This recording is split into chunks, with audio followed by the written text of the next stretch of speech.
Hello dear students, आज हम बात करेंगे रासायनिक बलगतिकी की। इसमें हम लोग पढ़ेंगे अभिक्रिया का वेग, अभिक्रिया की आणविकता, अभिक्रिया की कोटि, वेग स्थिरांक और किसी भी अभिक्रिया के वेग स्थिरांक का मात्रक ज्ञात करना। साथ ही साथ हम सीखेंगे अर्धआयुकाल और पदार्थ के प्रारंभिक सांद्रण में संबंध। चलिए स्टार्ट करते हैं। रासायनिक बलगतिकी फिजिकल केमिस्ट्री की वह ब्रांच जिसमें रिएक्शन के रेट को टेम्परेचर, प्रेशर एंड कंसंट्रेशन की डिफरेंट स्टेट्स में मापकर उनकी मैकेनिज्म के संबंध में इम्पॉर्टेंट रिजल्ट्स प्राप्त किए जाते हैं, केमिकल काइनेटिक्स कहलाती है। Rate of reaction, velocity of reaction क्या होता है? इकाई समय में किसी पदार्थ के सांद्रण में होने वाला सूक्ष्म परिवर्तन अभिक्रिया का वेग कहलाता है। किसी अभिक्रिया के दौरान किसी निश्चित समय पर उत्पन्न होने वाला अभिक्रिया का वेग तात्कालिक या तात्क्षणिक अभिक्रिया का वेग कहलाता है, जिसे इंस्टेंटेनियस रेट ऑफ रिएक्शन भी कहते हैं। तो rate of reaction is equal to dx/dt। माना सूक्ष्म समयांतराल dt में पदार्थ के सांद्रण में होने वाला सूक्ष्म परिवर्तन dx है, तो रिएक्शन का रेट हो जाएगा dx/dt। इसकी यूनिट होती है mole, litre inverse, second inverse. Concentration को मोल पर लीटर में ले लें, टाइम को सेकेंड में ले लें, तो अभिक्रिया के वेग का ये मात्रक हो जाता है। अभिक्रिया की आणविकता क्या होती है? किसी रासायनिक अभिक्रिया में भाग लेने वाले अभिकारक अणुओं की कुल संख्या को अभिक्रिया की आणविकता कहते हैं। यहाँ एक अणु भाग ले रहा है तो आणविकता 1 है। इस अभिक्रिया में 2 अभिकारक अणु भाग ले रहे हैं तो आणविकता 2 हो गई। अभिक्रिया की कोटि क्या है?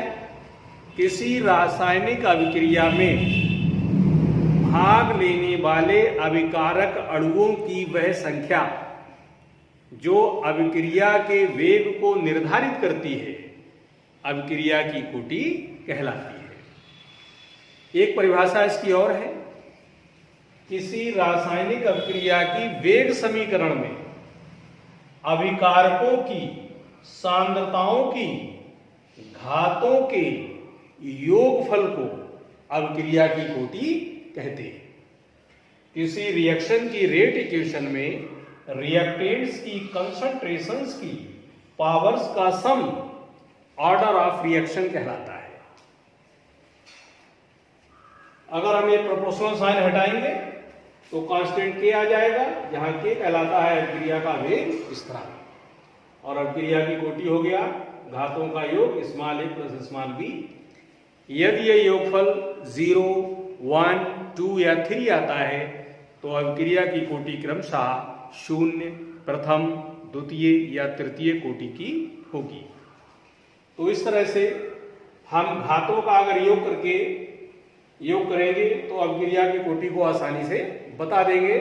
जैसे हमें एक वेग समीकरण दी हुई है, हमें इसमें अभिक्रिया की कोटि बतानी है, तो हमें कुछ नहीं करना है, केवल इन घातों का योग कर देना है और योग करके अभिक्रिया की कोटि को निकाल लेना है। हम कहेंगे इस अभिक्रिया की कोटि 2 है, अर्थात ये एक सेकेंड ऑर्डर रिएक्शन है। अभिक्रिया का वेग स्थिरांक क्या होता है? स्थिर ताप पर किसी पदार्थ के इकाई सांद्रण पर उत्पन्न होने वाले अभिक्रिया के वेग को अभिक्रिया का वेग स्थिरांक कहते हैं और इसे कैपिटल K से प्रदर्शित करते हैं। किसी अभिक्रिया के वेग स्थिरांक का सामान्य मात्रक हमें याद कर लेना है। अगर हम इस सामान्य मात्रक को याद करते हैं तो हमें 0, प्रथम, द्वितीय या तृतीय कोटि की अभिक्रिया के वेग स्थिरांक के अलग अलग मात्रकों को रटने की आवश्यकता नहीं पड़ेगी। तो सामान्य मात्रक हो गया मोल की घात 1 - n, लीटर की घात n-1 और सेकेंड इनवर्स,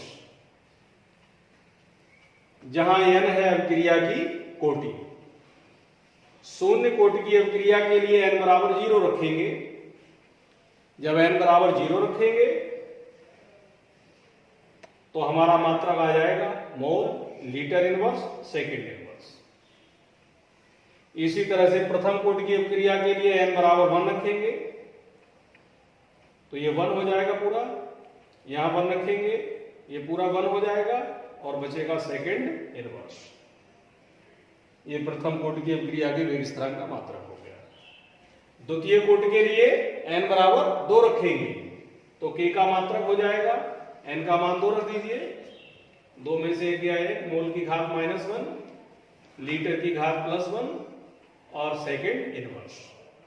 इसी तरह से हम तृतीय कोटि की अपक्रिया के लिए n बराबर 3 रखेंगे और वेग स्थिरांक का मात्रक आसानी से बता देंगे। अब इस सामान्य मात्रक को हम लोग याद कैसे रख सकते हैं? जैसे हमने याद कर लिया मोल, लीटर और सेकेंड इनवर्स, तो पहले हम मोल की पावर लगाएंगे 1 - n, फिर इसका उल्टा याद रखेंगे n - 1, यहाँ 1 - n या n - 1, ऐसे करके हम इसे याद रख सकते हैं। ये तो बात हो गई वेग स्थिरांक के मात्रक की। अब हम लोग बात करते हैं कि अर्धायुकाल और पदार्थ के प्रारंभिक सांद्रण में संबंध क्या होता है। सबसे पहले अर्धायुकाल की परिभाषा हमें मालूम होना चाहिए। अर्धायुकाल क्या है? इंग्लिश में हाफ लाइफ पीरियड कहते हैं। वह निश्चित समय जिसमें कोई पदार्थ विघटित होकर अपनी प्रारंभिक मात्रा का आधा रह जाता है, उसका हाफ लाइफ पीरियड कहलाता है और इसे टी हाफ से शो करते हैं। किसी पदार्थ का अर्धायुकाल और उसके प्रारंभिक सांद्रण में एक जनरल रिलेशन, एक सामान्य संबंध हमें याद कर लेना है, T half proportional to A की पावर 1 - n, जहां n है अभिक्रिया की कोटि। अब हमें 0, फर्स्ट, सेकेंड या थर्ड ऑर्डर के लिए इस रिलेशन को अलग अलग रटने की आवश्यकता नहीं पड़ेगी। 0 ऑर्डर के लिए आपसे पूछा जाए टी हाफ और ए में क्या संबंध होता है, तो आप n की वैल्यू 0 रख दीजिए, तो आ गया T half is proportional to small a, अर्थात शून्य कोटि की अपक्रिया का अर्धायुकाल पदार्थ के प्रारंभिक सांद्रण के समानुपाती होता है, डायरेक्टली प्रोपोर्शनल होता है। फर्स्ट ऑर्डर रिएक्शन के लिए n बराबर 1 रखिए। जब n बराबर 1 रखेंगे तो a की पावर 0 हो गया और जिसकी पावर 0 होती है उसकी वैल्यू 1 हो जाती है। इसका मतलब क्या हुआ कि प्रथम कोटि की अपक्रिया का अर्धायुकाल पदार्थ के प्रारंभिक सांद्रण पर निर्भर नहीं करता है। The half-life period of a first order reaction is independent to the initial concentration of the reactant. इसी तरह से सेकेंड ऑर्डर के लिए निकाल लेंगे, n = 2 रखेंगे। जब 2 रखेंगे यहां पर तो यह आ गया T half proportional to A की पावर -1, या इसको हम लिख सकते हैं T half is inversely proportional to A. तो हम कहेंगे कि द्वितीय कोटि की अपक्रिया का अर्धायुकाल पदार्थ के प्रारंभिक सांद्रण के व्युत्क्रमानुपाती होता है, इनवर्सली प्रोपोर्शनल होता है। ठीक इसी तरह से तृतीय कोटि की अपक्रिया के लिए भी हम टी हाफ और ए में संबंध को आसानी से बता सकते हैं। मुझे उम्मीद है आप लोगों को वेग स्थिरांक का सामान्य मात्रक और टी हाफ और ए में सामान्य संबंध अच्छी तरह से समझ में आया होगा। आज के लिए इतना ही, मिलते हैं अगली वीडियो में एक नए टॉपिक के साथ। Thank you.